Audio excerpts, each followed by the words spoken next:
સમાચાર બોટાદથી પ્રાપ્ત થઈ રહ્યા છે। પાણીમાં તણાયેલા બે યુવકોનું રેસ્ક્યુ કરાયું। ખાંભળા ગામે ઉતાવળી નદીમાં આ યુવકો ફસાયા હતા। બાઇક સાથે બે યુવકો તણાયા હતા। મધરાત્રે સુરક્ષા તંત્રની ટીમે કામગીરી કરી। ફસાયેલા બંને યુવાનોનું બરવાળા પોલીસે દિલધડક રેસ્ક્યુ કર્યું। મોડી રાત્રિના સમયે બંને યુવાનો વાડીથી ગામમાં જઈ રહ્યા હતા। ગામમાં જતા સમયે બાઇક પાણીના પ્રવાહમાં ફસાયું। ખાંભળા ડેમ ઓવરફ્લો થતા એક દરવાજો ખોલાયો હતો। લોકોને નદીના પ્રવાહમાં અવરજવર ન કરવા અપીલ કરી છે।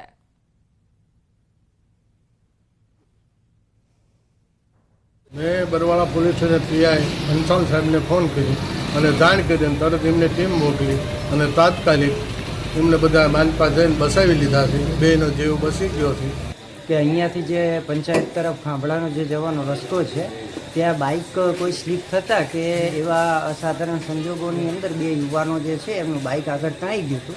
એને કાઢવા માટેનો પ્રયાસ કરતાં એમનું પણ ડ્રાઉનિંગ થયા હોવાની માહિતી મળી હતી।